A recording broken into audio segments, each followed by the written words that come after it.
Hello दोस्तों, स्वागत है आपका हमारे channel the Exampedia a smarter way of learning.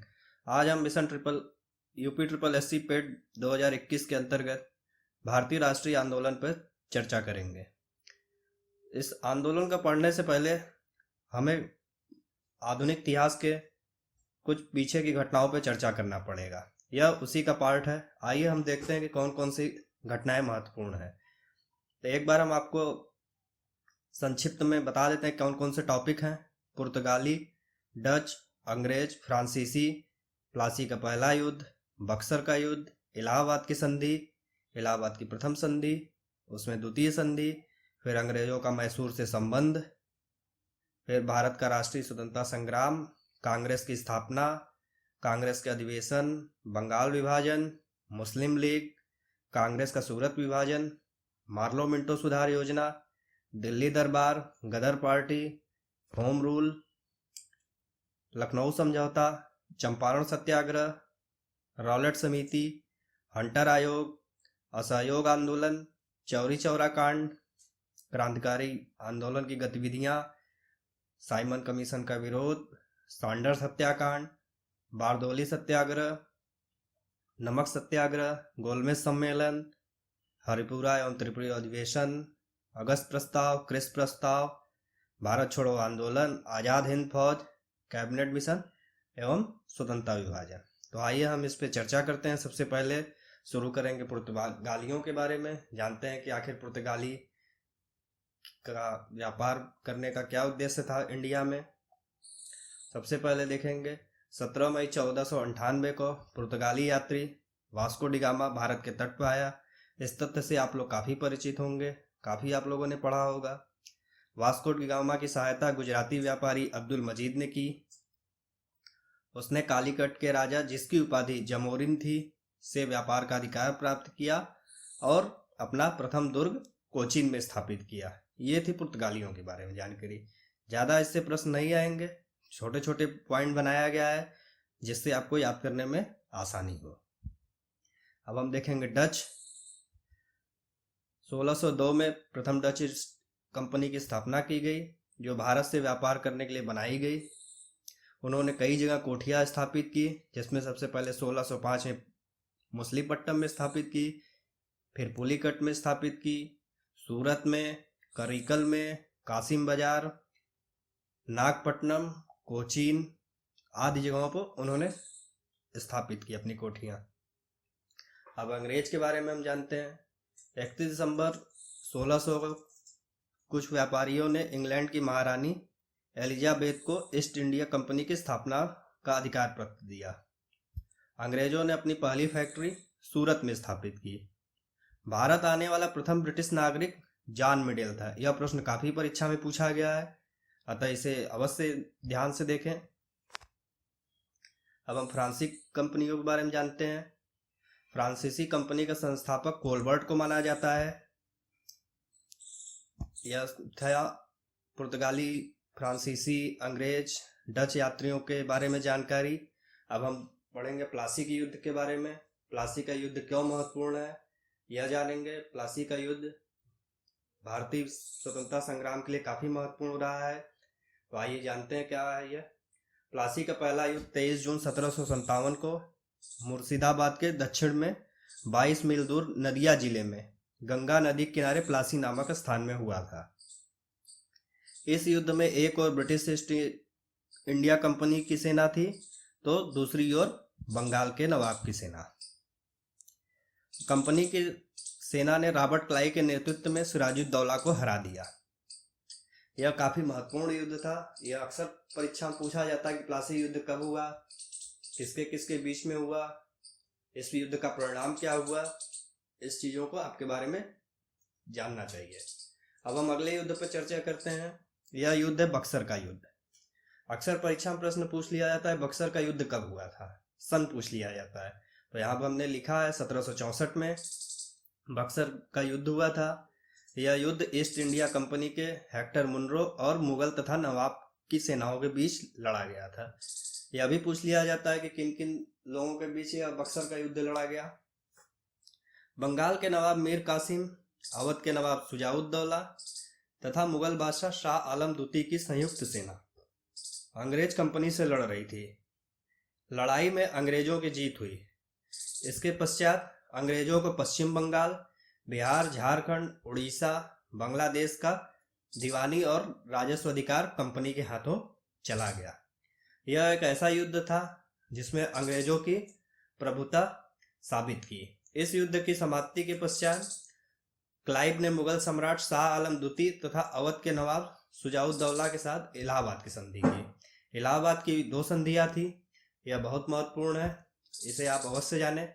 Allahabad की प्रथम संधि 12 अगस्त 1765 को की गई और द्वितीय संधि 17 अगस्त 1765 को की गई।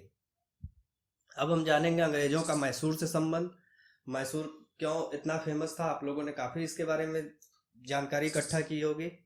मैसूर विजय तालीकोटा के प्रसिद्ध ऐतिहासिक युद्ध में विजयनगर साम्राज्य के पतन के पश्चात उसके अवशेष पर जितने राज्यों का उदय हुआ उसमें मैसूर भी था। इस पर वोडेयार वंश का शासन स्थापित हुआ और इस वंश का अंतिम शासक कृष्णराज वोडेयार द्वितीय था, जिसका शासनकाल 1734 से 1766 था। आप चित्र के माध्यम से देख सकते हैं कि मैसूर युद्ध होने से पहले मैसूर की क्या स्थिति थी और युद्ध के बाद मैसूर की क्या स्थिति हो गई। तो हम यहाँ मैसूर युद्ध पे चर्चा करते हैं। सबसे पहले हम देखते हैं प्रथम आंग्ल मैसूर युद्ध। यह वर्ष 1767 से 1769 तक लड़ा गया। इस समय अंग्रेजों का गवर्नर जनरल लॉर्ड वेरलेस था और इस युद्ध के परिणाम स्वरूप मद्रास की संधि हुई। यह संधि हैदर अली और अंग्रेजों के बीच हुई। इसके बाद द्वितीय आंग्ल मैसूर युद्ध हुआ। यह वर्ष 1780 से 84 के समय हुआ और इस समय अंग्रेजों का गवर्नर जनरल वारेन हेस्टिंग्स था। मंगलौर की संधि 1784 टीपू एवं अंग्रेजों के बीच हुई। तृतीय आंग्ल मैसूर युद्ध यह 1790 से 1792 हुई। इस समय अंग्रेज गवर्नर जनरल लॉर्ड कॉर्नवालिस हुई और इस संधि में अंग्रेजों ने टीपू के बीच श्रीरंगपट्टनम की संधि हुई 1792 में। चतुर्थ आंग्ल मैसूर युद्ध 1799 में हुआ। इस समय गवर्नर जनरल वेलेजली था और इसी युद्ध में टीपू की मृत्यु हुई। टीपू ने श्रीरंगपट्टनम में स्वतंत्रता के बीज का रोपण किया। ये थे हमारी जानकारी भारतीय स्वतंत्रता संग्राम शुरू करने से पहले। यह आवश्यक है और इसे जानना आपके लिए बेहद जरूरी है। यह आप जानेंगे तो आगे के जानकारियों पे ज़्यादा फोकस रहेंगे। आइए हम शुरू करते हैं। सबसे पहले 1857 का प्रथम भारतीय स्वतंत्रता संग्राम। यह 10 मई 1857 को हुआ।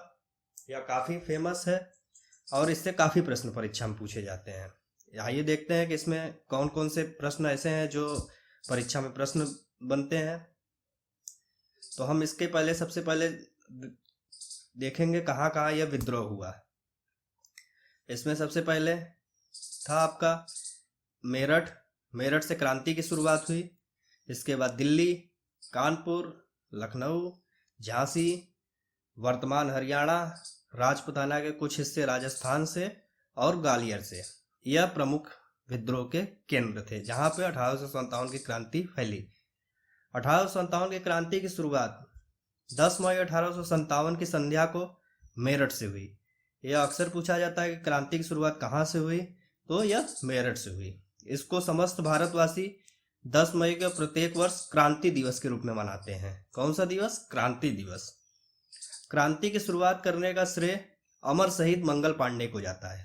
काफी परिचित होंगे मंगल पांडे जी के नाम से। अब हम उस चीजों के बारे में चर्चा करेंगे जहां पर यह विद्रोह हुए और उस विद्रोह को नेतृत्व देने वाले कौन से भारतीय नेता थे और ब्रिटिश अधिकारी जिन्होंने इस विद्रोह को दबा दिया। तो आइए देखते हैं, इससे काफी प्रश्न पूछे जाते हैं। देखते हैं किस प्रकार के प्रश्न पूछे जा सकते हैं। सबसे पहले दिल्ली के बारे में जानते हैं। दिल्ली एक विद्रोह का स्थल था। यहाँ पे भारतीय नेता बहादुर शाह द्वितीय थे और ब्रिटिश अधिकारी जॉन निकलसन ने इस विद्रोह को दबाया। इसके बाद नंबर आया लखनऊ। लखनऊ में भारतीय सैनिकों का नेतृत्व बेगम हजरत महल ने किया और ब्रिटिश अधिकारी हेनरी लॉरेंस ने इस विद्रोह को दबाने में सफलता पाई। फिर इसके बाद आता है कानपुर। कानपुर में भारतीय नेता नाना साहब ने सैनिकों का नेतृत्व किया और इसको दबाने में सफलता पाई सर कोलिन कैम्बल ने। झांसी और ग्वालियर, झांसी में रानी लक्ष्मीबाई और ग्वालियर में तात्या टोपे, और यहाँ पे जनरल ह्यूरोज ने विद्रोह को दबाने में सफलता पाई। बरेली में खान बहादुर खां, और यहाँ पे विद्रोह दबाया सर कोलिन कैम्बल ने। इलाहाबाद और बनारस में लियाकत अली, और विद्रोह को दबाया कर्नल ऑनसेल। बिहार में कुंवर सिंह, और विद्रोह को दबाने वाला ब्रिटिश नायक विलियम टेल। इससे काफी प्रश्न पूछे जाते हैं, अक्सर पूछ लिया जाता है इलाहाबाद में कौन भारतीय सेना का नायक था, ब्रिटिश किसने दबाया वहां पे, इस तरीके से तमाम प्रश्न पूछे जाते हैं। तो इन सब ये 5-7 फैक्ट आपको याद रखना होगा। भारतीय राष्ट्रीय आंदोलन के बारे में हम चर्चा करते हैं। तो ये भारतीय राष्ट्रीय आंदोलन 1885 से लेकर 1947 तक हुआ। इसमें 2 चरण महत्वपूर्ण है। पहला चरण उदारवादी चरण, यह 1885 से 1905 तक चला। दूसरा चरण उग्रवादी चरण 1905 से 1919 तक चला। आइए हम इसके बारे में महत्वपूर्ण तथ्यों को जानते हैं।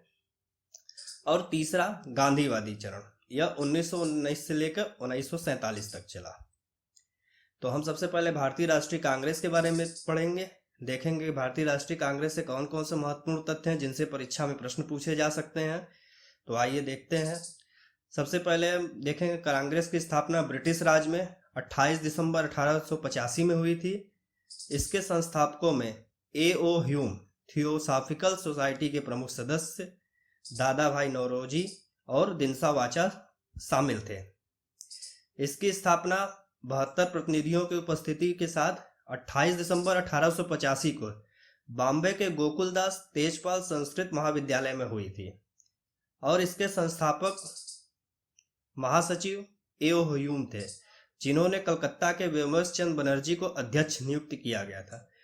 इनको शॉर्ट में W.C. बनर्जी भी कहा जाता है। अगर परीक्षा में व्योमेश चंद्र बनर्जी या W.C. बनर्जी हो तो आप लोग कंफ्यूज न होइएगा, दोनों एक ही नाम है। कांग्रेस में स्वराज का लक्ष्य सबसे पहले बाल गंगाधर तिलक ने अपनाया था। अब हम कांग्रेस के महत्वपूर्ण अधिवेशनों के बारे में जानेंगे। अक्सर अधिवेशन से महत्वपूर्ण प्रश्न पूछ लिया जाता है कि कांग्रेस के कौन से महत्वपूर्ण अधिवेशन थे जिसमें किसी भारतीय महिला ने प्रतिनिधित्व किया या किसी पहली महिला ने प्रतिनिधित्व किया, या अक्सर पूछ लिया जाता है कि गांधी जी ने किस अधिवेशन में भाग लिया। तमाम प्रकार के प्रश्न उठते हैं। तो आइए हम उनसे चर्चा करते हैं, देखते हैं कि किस प्रकार के प्रश्न बनने की संभावना है। तो सबसे पहले हम देखेंगे पहला अधिवेशन। अक्सर पूछ लिया जाता है कांग्रेस का पहला अधिवेशन कहाँ हुआ, कौन इसके अध्यक्ष थे। तो सबसे पहला अधिवेशन 1885 में हुआ बम्बई में, और इसके अध्यक्ष W.C. बनर्जी थे। 1886 में यह अधिवेशन कलकत्ता में हुआ और दादा भाई नौरोजी जी अध्यक्ष थे। 1887 में मद्रास में हुआ, सैयद बदरुद्दीन तैयब जी इसके अध्यक्ष थे और यह प्रथम मुस्लिम अध्यक्ष थे। 1888 में इलाहाबाद में हुआ, जॉर्ज यूल प्रथम अंग्रेज अध्यक्ष बने। यह अक्सर पूछ लिया जाता है कि प्रथम अंग्रेज अध्यक्ष कौन थे भारतीय राष्ट्रीय कांग्रेस अधिवेशन के। 1889 में बम्बई में हुआ, इसके अध्यक्ष सर विलियम वेंडरबर्न थे। 1890 में कलकत्ता में अधिवेशन हुआ, इसके अध्यक्ष फिरोज शाह मेहता। पहली बार इस अधिवेशन में महिलाओं ने भाग लिया। 1896 में कलकत्ता में हुए अधिवेशन की अध्यक्षता A.M. रहीमतुल्ला सयानी ने की। 1905 के अधिवेशन की अध्यक्षता गोपाल कृष्ण गोखले ने की, यह बनारस में हुआ था। कलकत्ता 1906 का अधिवेशन, इसकी अध्यक्षता दादा भाई नौरोजी ने की और यहीं पे प्रथम बार स्वराज शब्द का प्रयोग किया गया। 1907 के अधिवेशन की अध्यक्षता रास बिहारी घोष ने की, यह अधिवेशन सूरत में हुआ और इसी अधिवेशन में कांग्रेस का विभाजन हुआ। 1908 के मद्रास अधिवेशन की अध्यक्षता भी रास बिहारी घोष ने की और कांग्रेस के लिए एक संविधान बनाना घोषणा की। 1911 कलकत्ता अधिवेशन, बिशन नारायण धर, पहली बार यहीं पे जनगण मनगढ़ गाया गया था। अक्सर पूछा जाता है कि कांग्रेस के किस अधिवेशन में जनगण मन गाया गया, तो आपको बताना होगा यह 1911 के कलकत्ता अधिवेशन में गाया गया।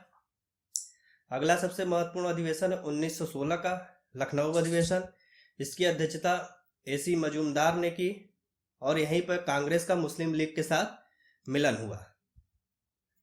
1917 का अधिवेशन अत्यंत महत्वपूर्ण है, इससे अक्सर प्रश्न पूछे जाते हैं। यह अधिवेशन श्रीमती एनी बेसेंट के अध्यक्षता में हुआ और यही प्रथम महिला अध्यक्ष भी थी भारतीय राष्ट्रीय कांग्रेस की। 1930 का अधिवेशन देखेंगे। इसके बाद हम लोग देखते हैं 1924 का महत्वपूर्ण अधिवेशन, बेलगांव अधिवेशन। यहीं पर महात्मा गांधी पहली और आखिरी बार अध्यक्ष बने। 1925 के अधिवेशन में कानपुर, श्रीमती सरोजनी नायडू यह प्रथम भारतीय महिला अध्यक्ष थी। 1927 का अधिवेशन मद्रास, एम ए अंसारी, जवाहरलाल नेहरू के आग्रह पर पहली बार स्वतंत्रता प्रस्ताव पारित हुआ। 1929 का सबसे महत्वपूर्ण अधिवेशन है, यह लाहौर अधिवेशन था।